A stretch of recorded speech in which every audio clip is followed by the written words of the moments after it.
Dear God, I just want to thank you so much for who you are. You're an amazing God. Lord, thank you for this series, Slaying Giants, and just the different giants we've been talking through.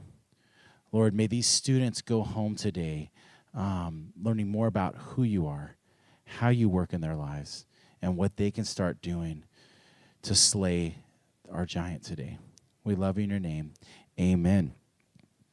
I was telling the students last night about how when I first got into ministry, I started here as an intern, at North Coast Church, and then I kind of worked my way up, and as the youth pastor left, I got to be the junior high pastor. Now, when I became the pastor of junior high, we had over 200 students in our youth ministry. Right now, we're up to 300, but we had over 200 students, and especially back then, but still today, you need to understand, so I don't know if you knew this, but most youth groups in the United States, I think it's like 80 or 90%, really are around 30 students in a youth group.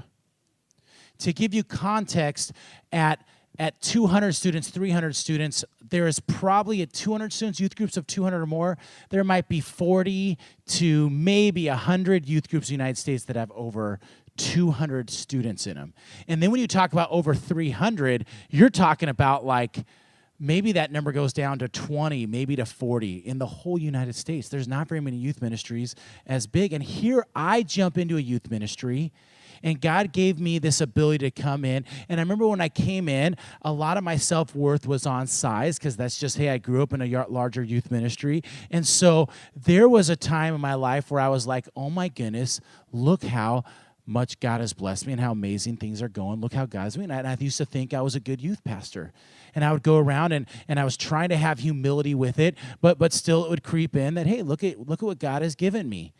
And that all changed where I thought I was a good youth pastor until Chris Brown came. Chris Brown is is the senior pastor here at North Coast Church. He's the main speaking pastor here now at North Coast Church.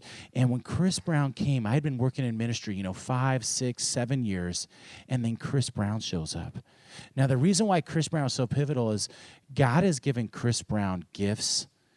The speaking gift, his communication skills, there aren't very many people in the United States with that gift. We are pretty blessed to have a guy that gifted of a communicator that goes to North Coast. And I remember when I saw him here, he was a youth pastor, and I remember seeing his gifts, seeing how gifted God had made him, and all of a sudden I started to compare myself to him and go, oh my goodness, if that's what a gifted youth pastor is, then maybe I'm not gifted.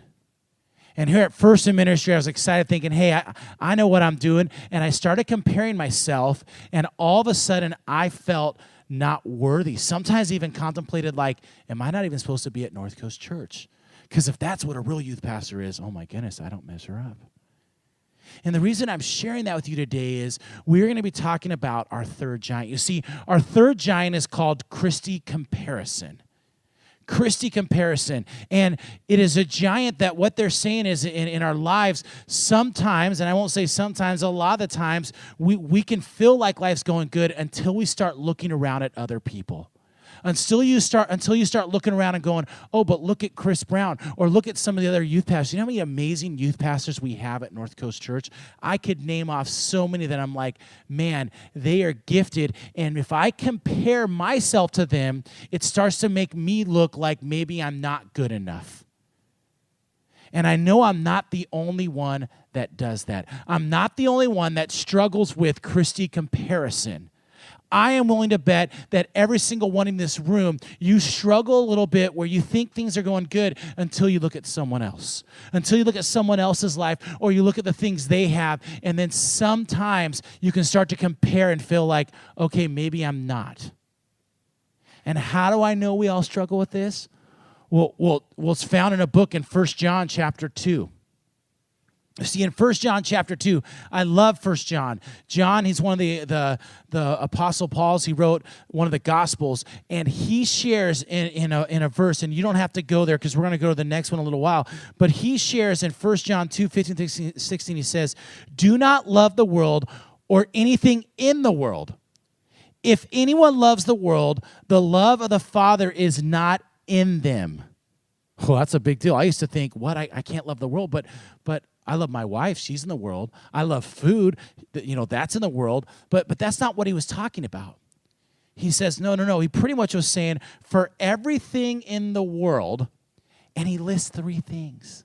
He lists 3 things, and he says, as I started reading, I realized, it's not things in the world we love, it's our sin nature. If you were born in this world, which every single one of you were, guess what? We are born with a sin nature. We're born with this nature to do bad. You can be a baby and you're going to struggle with these. We see this with my 2-year-old. He struggled with all 3 of these, or all 3 of my kids. They struggled with this. Even they didn't have to be taught them because they were born with them. And here's what they are. The first one, it says, it's called the lust of the flesh. You're like, well, what's the lust of the flesh? Well, I'll give you real quick. The lust of the flesh is where there are times in our life, and actually it's a lot, where we don't feel happy. We don't feel contentment. We feel empty inside. And so we think flesh things will make it happy, or will make us happy or complete us. Like maybe it is food. Maybe it is drugs. Maybe it's alcohol. Maybe it's a boyfriend. Maybe it's a girlfriend. Maybe it's that toy, those things will make us happy. That is in our sin nature. For some reason, we're built with this where we think we need those things. The second one that's part of our sin nature is the lust of the eyes. That's the one we're going to be talking about today. Lust of the eyes is where we look at others and we want what they have or who they are. And I don't know about you, but if you were born in this world, which you were, we are so many times we see something, and it's funny, I've seen this. We'll be happy with this, and you see a 2-year-old, they're happy with their toy, and then they see the other person's toy, and they're like, oh, I want that toy. We see with us where whether it's video games or we're happy until we see what everyone else has, or we see how good everyone else is, and then we feel like, well, I need that. Lust of the eyes. And the last one's pride of life. Pride of life is this one that says we are always concerned about ourselves. We're concerned about us being popular. We're concerned about us being great. And believe it or not, it says the pride of life, we even think of ourselves as better than others. That's just who we are. We're built with that. And that's part of their sin nature. And John says, guess what? We're going to struggle with this. Well, I want to talk about the second one. The second one is that we're always going to compare ourselves to others. We're always going to want what others have. We're never going to be content because we're going to see that. And Christy Comparison comes in our life, and this giant that is dangerous. It is so dangerous because we struggle with it. And here's why I think we struggle with it. Here's what I've learned, and you might want to write this down. And I think it's because we have this wrong belief that God is not enough. God is not enough. Now, a lot of us, if you're Christians, you believe in God. If you're Christians, you serve him, and you're like, hey, I want to live for him, and you come to church. But deep down, the reason why we struggle with our giant Christy Comparison is because we don't believe God's enough. In fact, you might even want to write this down right below that is, normally this is how we are. We're normally God plus something else. God plus something else. Hey, I'm a Christian, I believe in God, but he's enough, but not enough. I need something else, whether I need that iPad or I need that one video game. I know my son, it's like he gets a video game and now he wants a new one 3 days later, and then he wants another one. It's God plus our sports team. If I just made that team, I'd be happy. It's God plus our popularity. It's God plus our boyfriend, or it's God plus our girlfriend. I know so many people, they're like, if I just had a boyfriend, then I would be happy. That's all I'm doing, and that's their goal in life. And it's like they're saying that they believe in God, but he's not enough. It's God plus that. And we have this wrong belief, and guess what? He is the only one. He's supposed to be the only one. In fact, that leads me to a question that's on there is God really all I need? I think we contemplate all the time, is God really all I need? We struggle with this. We struggle with this. Sometimes we want more. We're like, God, you're not enough. But my question is he all you really need in your life? You see, if you have that verse, I told you to go to Philippians 3, 7, and 8. I love this. This is Paul. Paul's been in prison. He's not had the greatest life. He's had a great life, but there's just been some crazy things that have happened to him. And I love what he says in Philippians 3, 7, and 8. And if you're there, here's what it says. But whatever were gains to me, I now consider loss for the sake of Christ. What is more, I consider everything a loss because of the surpassing worth of knowing Christ Jesus my Lord, for whose sake I have lost all things.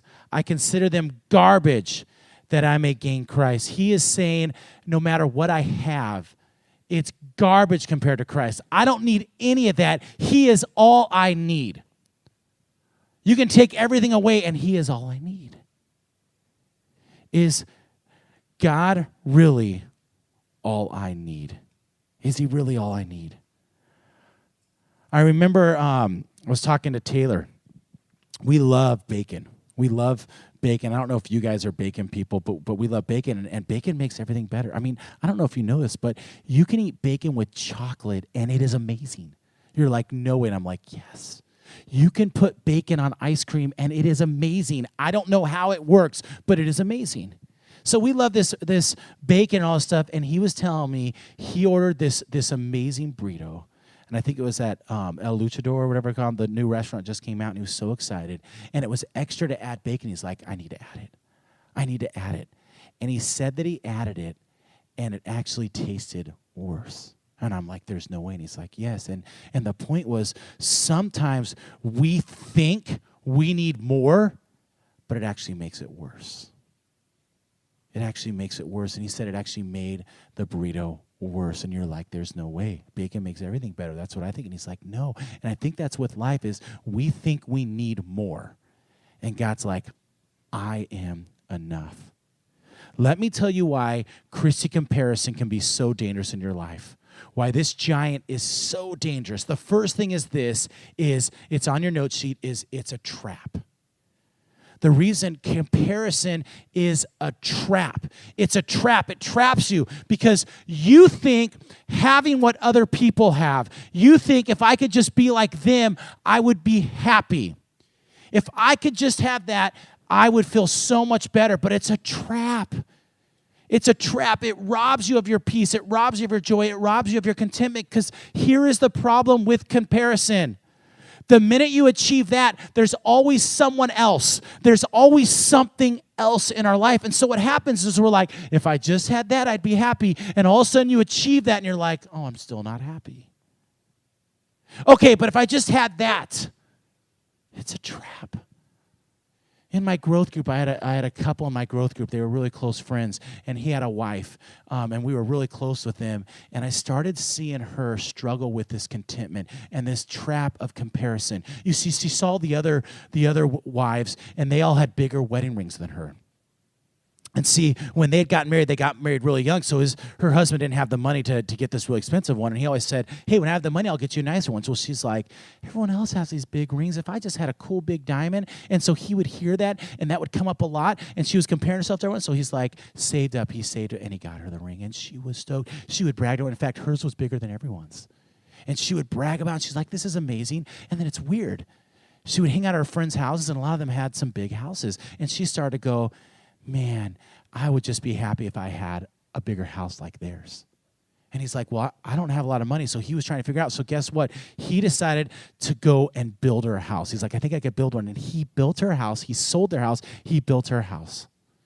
And I remember when I got to go the first day, I mean, I would see him. I would go help him. I'm like putting stuff on the roof to help, the roof on there. I mean, I'm doing whatever I can to help. She moves in, and it's an amazing house. It's a brand new house. I'm like, this is amazing. I wish I had a house like this. And she's like, yeah, this is amazing. I just wish it was in Carlsbad because all my friends live in Carlsbad, and and it's like, oh, really? And then there was something else that all of her friends wanted, and she wanted that. And she thought, if I could just have that. So he spent, cost him thousands of dollars. And then it was another thing. And then it was even a motorcycle. And it was all this stuff. And he kept doing whatever he could to make her happy. And finally, she realized, if I just had a better husband. And she left him. And see, it's a trap because we think these things, if we could just be like that person, Or if I could just have that, I'd be happy. But it's a trap. It robs us. In fact, it also robs us of our security, because what happens is when we think those are the things, that affects our wealth, our security, because we're so concerned with that. It's like we never feel secure. We never do. But when you learn to be content, you start to feel more secure. A second thing of why it's so dangerous is it takes our focus off God. It takes our focus off God. So here's the thing is, we become so consumed with Christy Comparison, and we're comparing ourselves to everyone, that what happens, go ahead and click to the next one, by the way. What happens is it starts to take our focus off God.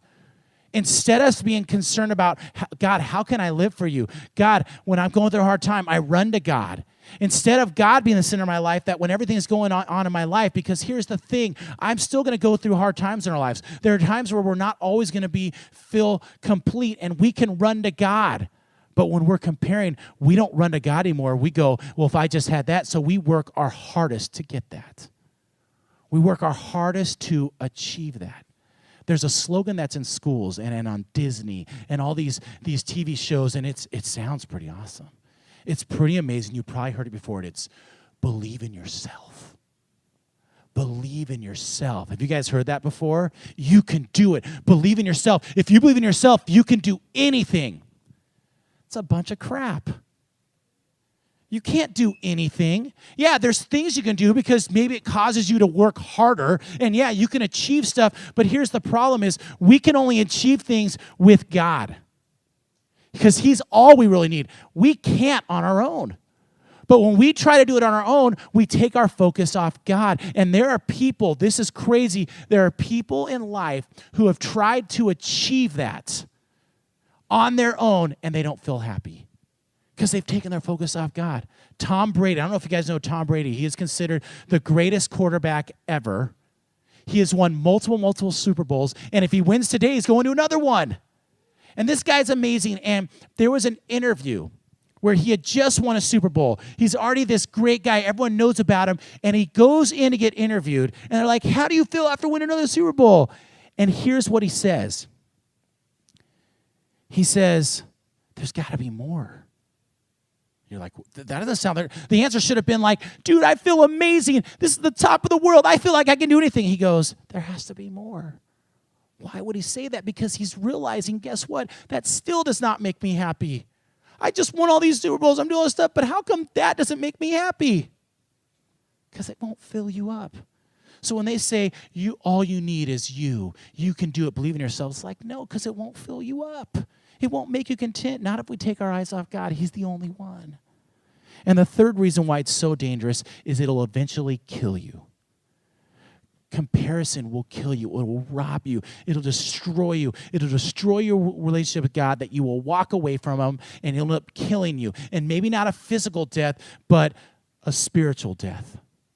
But maybe it will, because guess what? The first murder ever in the Bible is found in Genesis chapter 4. The first death ever. First murder. And it's when a guy named Cain kills his brother Abel. And do you know why he killed him? Comparison. You see, they took their gifts to the altar to God, and God liked Abel's gift better than Cain's. And Cain was feeling jealous inside, and he's like, why does God not like mine as much as Abel's?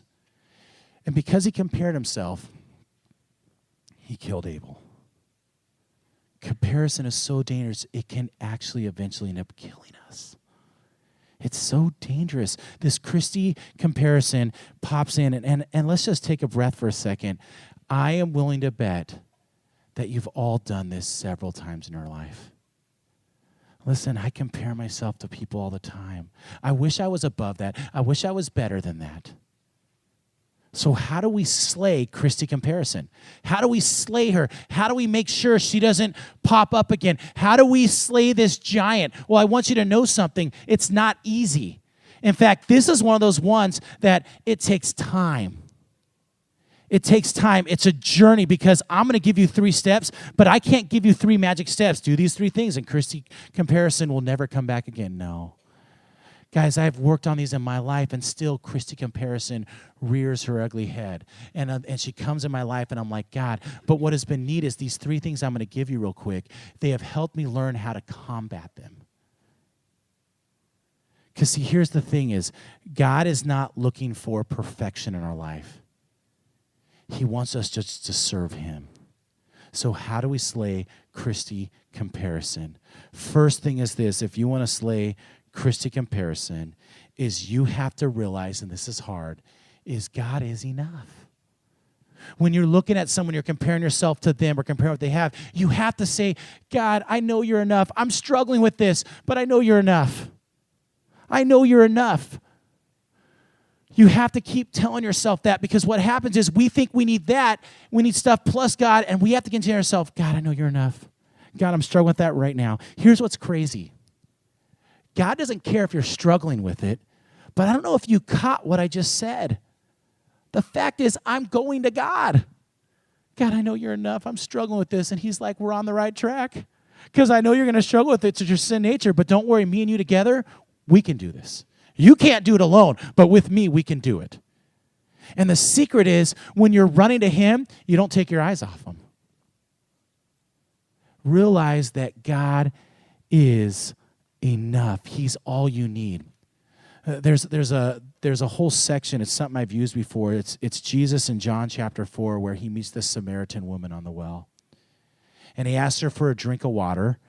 And she's getting him a drink of water. And he says, if you knew who I was, you'd ask me for a drink.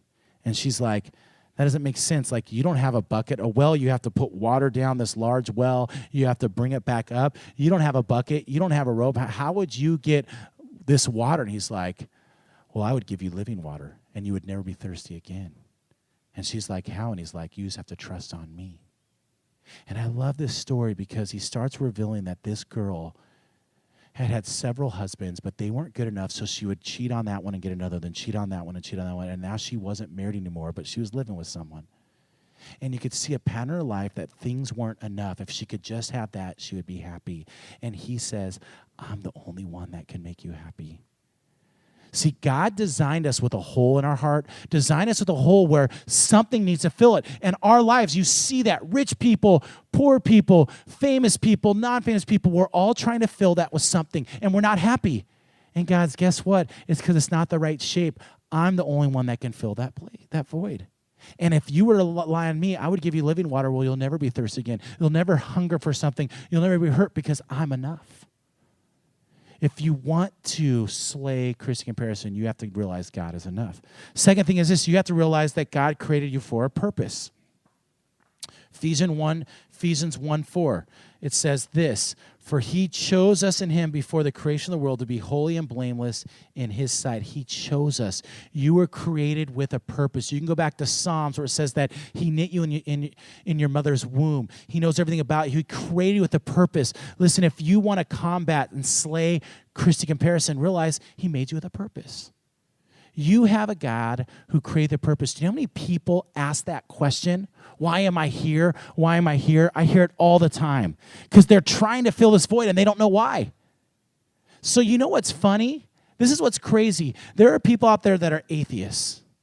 They believe there's no God, which some of you guys go, well, yeah, but they just don't believe because they don't think there's enough evidence. Well, let me tell you something. There is so much evidence that supports there has to be a God that it actually takes more faith to believe there is no God than there is a God. And the reason why atheists have decided not to follow God is because they want to live their own lives and they feel like there has to be purpose, but we can't find it, so there must be no purpose. An atheist says there's no purpose to life at all. And God in the Bible says, no, I created you with a purpose. You are special the way you are. I created you that way. The third way to slay Christy Comparison, this is the one I use the most, that has changed my life, is this. It's not only realize God is enough, he creates a purpose, but God needs you to be you. I don't know if you get this. God needs you to be you. He doesn't want you to be you. He needs you to be you. He needs Travis not to be Chris Brown. He needs Travis not to be one of the other youth pastors here at North Coast. He needs Travis to be Travis. He needs you to be you. And here's how I know this. It's found in 1 Corinthians 12 through 27. It's a long verse, and I want to just paraphrase it real quick, but you should go there. If you have time, go to there. But I love it because it talks about the body. He says, guess what? There's only one body, but many parts. There's many parts to a body. And he said, there's the hands, the feet, but he said, the hands can't be the feet can't be the eyes can't be the nose. You need every single one of those parts. But here's what I love the most about it. It also says, here's the crazy part is, the most important parts are the ones we don't see. The most important parts are the ones that don't seem as special. Most of us, if we're like, hey, you get to pick one part of the body, one of us is going to want to be the eyes or the hands or the ears, something cool. But here's the interesting about the ones we see that we think are cool, we can live without them. Did you know that you can have no eye and you can still live? Do you know that you can have no ear and you can't hear, you can still live? You cannot speak, but you can still live. You can have no legs and you can still live. You can have no arms and you can still live. But you know what's interesting? The gross ones, the ones that we don't really glorify, but like if you don't have a lung, you can't live. If you don't have your kidneys, you can't live. You don't have your heart. You don't have your brain. And you start thinking through those things, and there's parts that we don't realize that if you don't have them, if you don't have a certain artery, you're dead. An artery. But yet, it's weird how you can have no arm. And here's why I love how this passage talks about it, is what God says is this: we as Christians are one body, made up of many parts. And here's the thing is, each one of us is a part of the body. And each one of us, God has given special gifts. I don't know if you guys know this, but you all have special gifts that I don't have, that your friends don't have. And sometimes we don't know what they are. God's trying to reveal those to you, but you all have gifts. And here's the problem, is a lot of us, we compare ourselves to others when we think we need that gift. And God's like, I know that person's gifted. I know they have amazing gifts, but I gave you a special gift and I need you. And guess what? Your gift might not be as glamorous, but it's more important. And if we don't have your gift, the body falls apart. See, God says, I need you to be you. I need you to play your role. I need you to use your part, because if you don't, it all collapses. And I started to realize, that's right, God, you gave me gifts. My gifts are not the same as Chris Brown. They're not the same as other youth pastors. And I have to remind myself, that's right, God, that's not who you designed me to be. If you wanted me to be to them, I would be them. You designed me to be the way I'm supposed to be. And so when the comparison, I will be honest with you, it still comes up. It still feeds me. It's still like that giant starts to pop up. But then I remember that. That's like, God, that's right. You gave me gifts. You gave me a lot of gifts to do things you want me to be me. You know, there's a quote that Albert Einstein has. He's one of the most brilliant people of all time. You probably heard him. He says, everyone is a genius. But if a fish was judged on its ability to climb a tree, it would go his whole life believing it is stupid. And the point is, there are people that are gifted and they're compared. They have things and we compare. And we try to add up to them when they can't do what we do. Yes, a squirrel can climb a tree, but a squirrel cannot swim as good as a fish. But we get caught up in comparison. Here is my challenge for you. Go ahead and put it up for me. Here's my challenge. It's this. Ask yourself, what is the God plus something? What is the something that is keeping you from God being enough? What is that? Because there's something, or there's some things. And I want you today, my challenge is, will you go home praying, God, will you just be enough? Why do I need that? Why do I need that? I want to leave you with this. Your worth is what someone's willing to pay for it. So if someone's not willing to pay for you, you're worthless. You're not worth anything. But if somebody's willing to pay, it's worth the price they'll pay. $100, $200, $1 million, whatever it is. Well, Jesus Christ came to this earth and he paid his life for you. He said, you're so worthwhile. You have so many amazing gifts that he paid the ultimate price, his life for you. That's how much worth you have. Let's go ahead and pray. Dear God, I just want to thank you so much for who you are. You're an amazing God. Lord, we struggle with this Christy comparison. I struggle with it all the time. But Lord, may we realize that you are enough. You designed us with a purpose, and you gave us special gifts that you need us to use for the kingdom. Isn't that amazing, God? You need us for the kingdom. That makes me feel so much. That's all right, God. You need my gift. I know they have an amazing gift, but you need mine. May these students understand that they have gifts that you need them for this kingdom. Thank you so much for who you are. We love you in your name. Amen.